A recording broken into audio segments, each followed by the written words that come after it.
What if I told you you only need one fishing setup to catch most of the fish you will target on any given day? And this setup is so easy that even a beginner could start catching fish right away. Would you try it? In this video, I'll go over exactly what that setup is and why I think you'll love it. You know, I remember when I really started getting serious about fishing, but I didn't quite have the experience to know what was going to work best for me or what I was going to like the most. And I remember spending money at the store to try things and buy new rods and reels and lines. And that's a lot of money when you're kind of going through that process of culling out the things that you like and don't like or that work for your situation or not. So I'm going to go ahead and give my best recommendation over my years of fishing, of doing this for a living, on what the #1 rod and reel setup I would buy to do most of the fishing that I do. So I think the first thing to consider right off the bat is, what are you going to be fishing for? If you live near a coast, you're going to be doing coastal fishing. That could be any type of saltwater or brackish water species, anything from redfish to trout to drum to sheep's head to flounder. Or if you live in an area with mostly only freshwater, you're going to be catching, panfish, you're going to be catching bass, catfish, maybe even some type of trout. That's the first thing you want to start with, is what am I gonna be catching and how big is it? Because the size of the fish is going to determine the size of your rod and reel setup. So for me, I live on a coast. I have access to saltwater, brackish water fishing, but I also have access to freshwater fishing. And then those two fish mix in together a lot in a lot of the waters that I fish. Size of the fish that I'm catching are anywhere from about 8 inches, to the top end being 30 inches. And this is just on an average day. Personally, I don't like to bring a lot of rod and reels with me. I want something that can pretty much use all day long. Even if I change tactics or lures or baits or whatever it is, I really like to keep the same rod and reel setup. So this is the setup right here. I'm going to go over it a little bit, but I'm also going to show you some fishing action, what this thing can do on the water, getting on some big beefy redfish. So stay tuned for that as well. So if you're brand new to fishing, or if you're just starting to get into it and you want to get a good setup, your primary choices are going to be a spinning rod and reel setup like this. And your other option is a bait casting setup, something like this. The spinning rod and reel setup, I feel like, is better for most situations because it is just much easier to use. I think we could teach most folks how to use this in a matter of a few minutes, and they can be casting, maybe not necessarily hitting exact points, and there might be a little bit of a learning curve, but not as much as when you get on one of these. And I feel like these are better fit for folks with a lot of experience, but also better fit for certain situations. A lot of hardcore bass fishing folks like these, because you can precision cast with them. The line comes off a lot quicker. It doesn't have to go around and out. It just comes straight out. You can throw big heavy baits with these.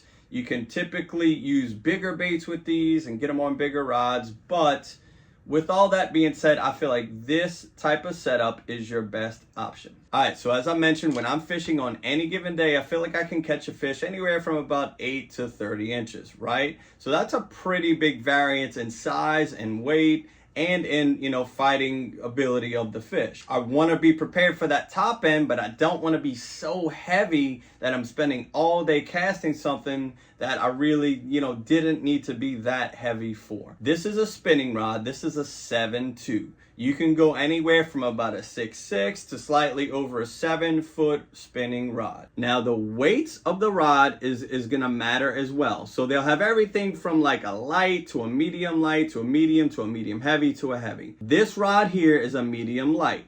Now that is me going a little light on it, but once again, I just feel like for all day casting, for better precision casting, but still being able to fight the fish, this medium light is a good way to go. You could go with a medium. You could even go up to a medium heavy, but I don't think you need to. I think that staying at a happy point of like having strength and what you need, but also having something you don't mind holding and casting all day long is what you're really going for if you're just going for one simple setup that can do almost all of it. All right, now a big key on this style of setup is the grip, right? This is a split grip. So sometimes you'll have a full grip where it goes all the way down and there's no split here, but this one has the split. And I like that because it cuts down on how bulky it is. It cuts down on weight a little bit. And to me, it just adds manageability and extreme comfortability.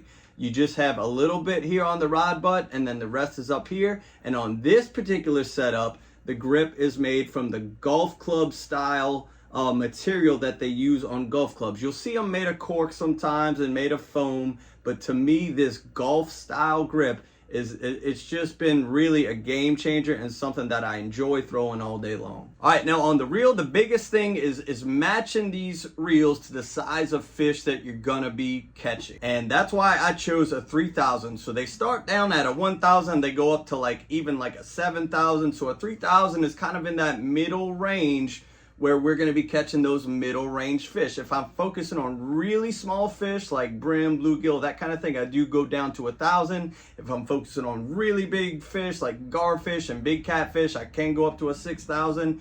But most of the time, the vast majority of the time, I'm staying in that, like I said, that, 16-inch, 12-inch to 16 to, 22 to 24-inch fish.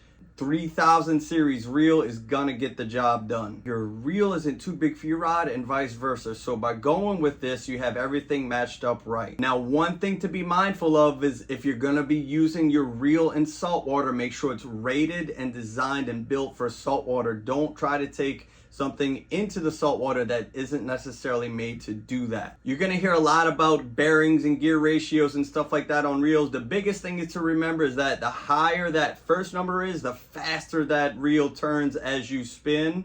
You really don't need to worry too much about that. If you're in the 5 to 6 range, you're good to go for most applications for fishing. Also, the 3,000 series reel is gonna have plenty enough drag to fight bigger fish. I've fought giant bull redfish with these 3,000 reels. It does take some time to get them in. You can't horse them in, but they do get the job done with the amount of drag that they have in these reels. Now on the reel, you can see we have line on here, and that's braided line, okay? You got 3 choices in lines. You can have monofilament, you could have fluorocarbon, and then you could have braid. I'm going to recommend, if you're just lining up your one good setup that you're going to catch most of your fish with, go with braid, and we're going to go with 30-pound braid. 30-pound braid is going to be plenty strong enough for big fish, but light enough to cast light lures, light enough to be able to set the hook and manage smaller fish. It's just got so many good things that braided line can do, and that 30-pound just gives you so much strength without having to go up in diameter like you would on some of the other line types. Okay, now that we've gone over some of the details, let's go into the fishing and see what these things can do when you get them out on the water. And the rod and reel combo that I'm using in this video is made by PC Fun. It's their Serpent rod and their Naughty X reel designed specifically for saltwater.